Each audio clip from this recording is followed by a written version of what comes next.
देखिए नीलू जी, जो सर्वे आ रहे हैं वो उत्तर प्रदेश में और गुजरात में, दो जगह बीजेपी मजबूत स्थिति में अपने आप को दिखा रही है, बता रही है, और शायद कम बेसी सीटों की संख्या के लिहाज से वहीं पे थोड़ा सा अपने आप को बचाने का भी प्रयास कर रही है।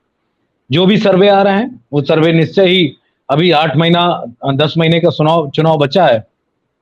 मुझे ये लगता है कि अभी इंडिया का पूरा पिक्चर स्पष्ट नहीं हो पाया है।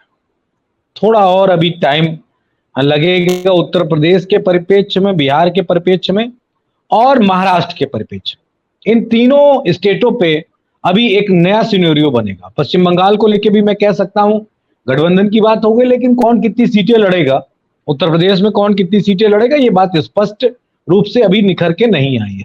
तो थोड़ा सा इंतजार करना पड़ेगा।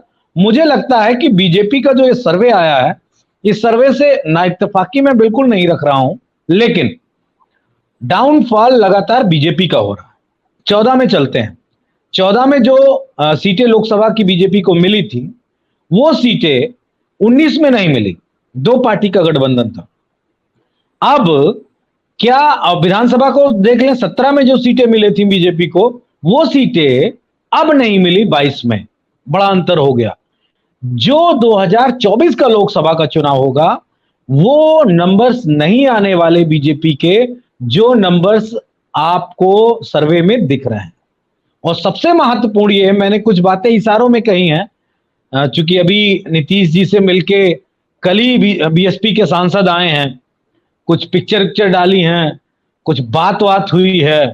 तो अभी बहुत सारी जो अगर गेम कह लें, बहुत सारा खेल कह लें, और बहुत सारी पिक्चर की अभी क्लाइमैक्स कह लें, सब कुछ बचा हुआ है उत्तर प्रदेश में।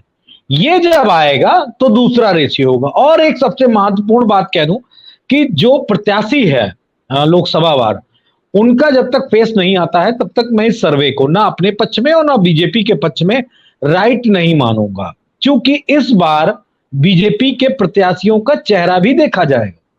मोदी जी का चेहरा कथनानुसार आरएसएस का जो पेपर है ऑर्गेनाइजर, उस पेपर के हिसाब से यह बात कही गई कि मोदी जी का चेहरा इस बार काम नहीं करेगा।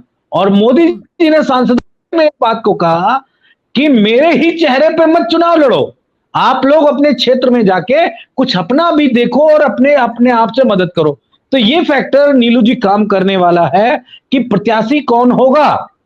और मैं तो एक बात फिर कह रहा हूं, शायद आपके दर्शक पैनल में बैठे लोगों को समझ में आ जाए, उत्तर प्रदेश की पूरी पिक्चर फुलफिल हो जाने दीजिए, या मुंबई की बैठक हो जाने दीजिए, कौन किस दल को कितनी सीटें मिलती हैं, कौन प्रत्याशी किस सीट पे लड़ता है, ये बड़ी भूमिका उत्तर प्रदेश में होगी। आपने योगी आदित्यनाथ का नाम लिया, मैं तो उनसे एक ही बात कहूंगा, और ये मेरा बिग बम है उनके ऊपर।